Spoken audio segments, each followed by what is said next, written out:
Muslim ಮತಗಳಿಂದ ಗೆದ್ದು ಸಂಸದರಾದರ ಸಾಗರ್ ಖಂಡ್ರೆ ಇಂತಹ ಪ್ರಶ್ನೆ ಅನುಮಾನ ಹುಟ್ಟಾಕ್ತಾ ಇರೋದು ಯಾಕೆ? ಯಾರು ಮಾತನಾಡಿದ್ದಾರೆ ವಿಚಾರವನ್ನ ನೋಡೋಣ.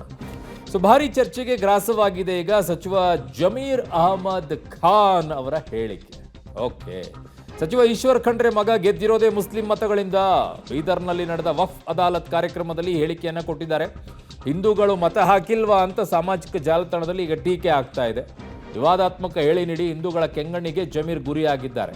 ಇವರಿಗೆ ಅದು ಏನಾಗಿದೆಯೋ ಗೊತ್ತಿಲ್ಲ ಜಮೀರ್ ಅಹಮದ್ ಅವರಿಗೆ.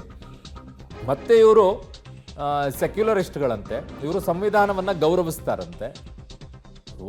ಒಂದು ಕೊರಳಿಗೆ ಒಂದು ಇದನ್ನ ಹಾಕ್ಕೊಂಡು ಓಡಾಡ್ತಾರೆ. ಅಲ್ಲಿ ಹೈದರಾಬಾದಿಗೆ ಹೋಗ್ಬಿಟ್ಟು ನೋಡಿ, ಈಗ ಎಲ್ಲರೂ ಸಲ್ಯೂಟ್ ಹೊಡಿಬೇಕು ಒಬ್ಬ ಮುಸ್ಲಿಂ ಸ್ಪೀಕರಿಗೆ ಅಂತ ಹೇಳ್ಬಿಟ್ಟು ಇಲ್ಲಿ ಬಂದು ಈ ಹೇಳಿಕೆ ಕೊಡ್ತಾರೆ. ಏನ್ರಿ ಇವರು? हाँ ठीक है भाई, ईश्वर खंडरे को बात करो बेटा भी आज ईश्वर खंडरे का बेटा सिर्फ और सिर्फ हमारे मुसलमानों को का गिनती सीधी कहतो हमारा काम फेफड़ा काटा के लिए कहना दो। हाँ ठीक है भाई, ईश्वर खंडरे को बात करो बेटा भी आज ईश्वर खंडरे का बेटा सिर्फ और सिर्फ हमारे मुसलमानों को का गिनती सीधी कहतो हमारा काम फेफड़ा काटा के लिए कहना दो। हाँ ठीक है भाई, ईश्वर खंडरे को बात करो बेटा भी आज ईश्वर खंडरे का बेटा सिर्फ और सिर्फ हमारे मुसलमानों को का गिनती सीधी कहतो हमारा काम फेफड़ा काटा के लिए कहना दो।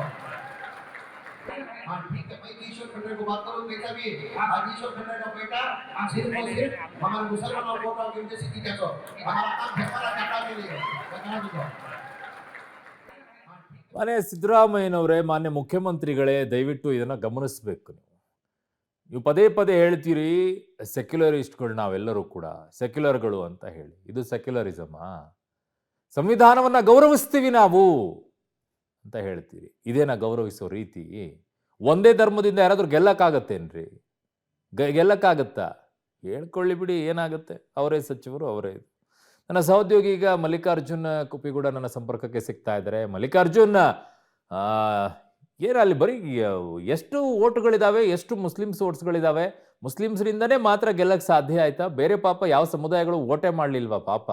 ಖಂಡಿತವಾಗಿ ಅರುಣ, ನಿಜಕ್ಕೂ ನೀವು ಹೇಳದಂತೆ ನಿಜಕ್ಕೂ ಸತ್ಯ ಅಂತ ಹೇಳ್ಬೋದು. ಯಾಕಂದರೆ ಪ್ರಮುಖವಾಗಿ ಗಡಿ ಜಿಲ್ಲೆ ಬೀದರ್ನಲ್ಲಿ ವಕ್ಫ್ ಅದಾಲತ್ ನಡೀತು. ಆ ಸಂದರ್ಭದಲ್ಲಿ ಈ ಒಂದು ಹೇಳಿಕೆಯನ್ನು ಕೊಟ್ಟಿರುವಂಥದ್ದು. ಪ್ರಮುಖವಾಗಿ ಅರಣ್ಯ ಸಚಿವ ಈಶ್ವರ್ ಖಂಡ್ರೆ ಪುತ್ರ ಏನಿದ್ದಾರೆ ಸಾಗರ್ ಖಂಡ್ರೆ ಸಂಸದರಾಗಿ ಆಯ್ಕೆಯಾಗಿರುವಂಥದ್ದು. ಅವರು ಆಯ್ಕೆ ಅಂದರೆ ಗೆಲ್ಲಕ್ಕೆ ಮುಸ್ಲಿಮ್ಸ್ ಓಟೇ ಕಾರಣ ಅನ್ನುವಂಥದ್ದು. ಅಂದರೆ ಗೆಲ್ಲೋಕ್ಕೆ ಮುಸ್ಲಿಮ್ಸ್ ಓಟೇ ಕಾರಣ ಅಂತ ಪ್ರಮುಖವಾಗಿ 2-2.5 ಲಕ್ಷ ಮತದಾರರು ಒಂದು ಸೈಡ್ ಆಗಿ ಮತದಾನ ಮಾಡಿದ್ದಾರೆ ಅನ್ನುವಂಥದ್ದು ಅವರು ಈಗ ಹೇಳ್ತಾ ಇರುವಂಥದ್ದು. ಈಗ ಉಲ್ಟಾ ಹೊಡಿತಾರಂತಂದರೆ ಪ್ರಮುಖವಾಗಿ ಫಸ್ಟ್ ಈಗ ಹೇಳ್ತಾ ಇರುವಂಥದ್ದು ಸಾಗರ್ ಖಂಡ್ರೆ ಏನಿದ್ದಾರೆ ಅವರು ಮುಸ್ಲಿಂ ಸೋಟಿಂದ ಗೆದ್ದಿರೋ ಅನ್ನುವಂಥದ್ದು. ಬಹುತೇಕ 6 ಲಕ್ಷಕ್ಕೂ ಅಧಿಕ ಮತಗಳಿಂದ ಗೆದ್ದಿರುವಂಥದ್ದು. ಬಹುತೇಕ ಈ ಒಂದು ಹೇಳಿಕೆ ಏನಿದೆ, ಈ ಒಂದು ಹೇಳಿಕೆ ವಿವಾದಾತ್ಮಕ ಹೇಳಿಕೆ ಈಗ ಹಿಂದೂಗಳ ಕೆಂಗಣ್ಣಿಗೆ ಗುರಿ ಆಗ್ತಿರುವಂಥದ್ದು. ಯಾಕಂದರೆ ಪ್ರಮುಖವಾಗಿ ಮುಸ್ಲಿಮ್ಸು ಮಾತ್ರ ಏನು ಸಾಗರ್ ಖಂಡ್ರೆಗೆ ಓಟ್ ಹಾಕಿರುವಂಥದ್ದು, ಏನು ಹಿಂದೂಗಳು ಓಟ್ ಹಾಕಿಲ್ವಾ ಅನ್ನುವಂಥದ್ದು ಈಗ ಸಾಮಾಜಿಕ ಜಾಲತಾಣದಲ್ಲಿ ಭಾಳ ವೈರಲ್ ಆಗ್ತಿರುವಂಥದ್ದು. ಭಾಳ ಚರ್ಚೆಗೆ ಜಮೀರ್ ಅಹಮದ್ ಅವರು ಒಂದು ರೀತಿಯ ಹಿಂದೂಗಳ ಕೆಂಗಣ್ಣಿಗೆ ಗುರಿ ಆಗ್ತಿರುವಂಥದ್ದು. ಪ್ರಮುಖವಾಗಿ ವಕ್ಫ್ ಅದಾಲತ್ನಲ್ಲಿ ಪ್ರಮುಖವಾಗಿ ಒಬ್ಬ ವ್ಯಕ್ತಿ ಏನಿದೆ